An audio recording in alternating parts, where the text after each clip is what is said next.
pintar, pero no recibo. Como el pobre. Sí, está claro.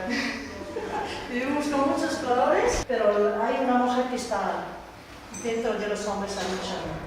Yo me reivindicar, porque está el mundo ahora con muchos problemas, muchas guerras, las mujeres maltratadas, los niños que hoy por la guerra, también la justicia de las mujeres maltratadas.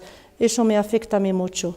Dentro de estos cuadros yo manifestar, porque yo soy de la gente que no gusta ver a la gente sufrir.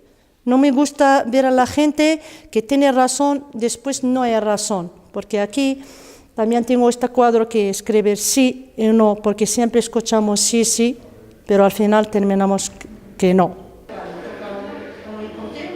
Yo pintar por el tema de la guerra de Siria, las mujeres que sufrir con niños, las mujeres que atravesaron unos caminos muy duros con niños. También yo me pintar por la gente que no respeta la naturaleza, porque dentro de la guerra matar todo. La guerra, el sufrimiento, el racismo. Yo estoy contra gente que son racistas, porque tenemos que vivir todos juntos con la paz.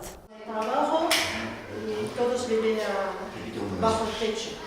Los árabes.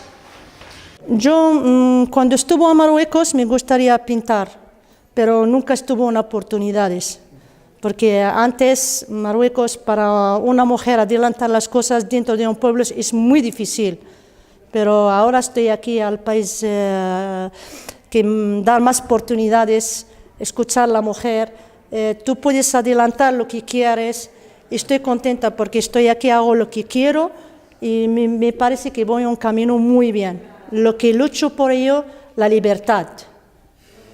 Estoy muy contenta.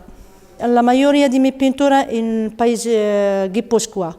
También va a tocarme a Orio, va a tocarme a Legazpia, estuvo en Azpeitia, Azcoitia, Zumarraga, varios sitios, también los bares, y siempre me compartir con la gente de pueblos pequeños como grandes.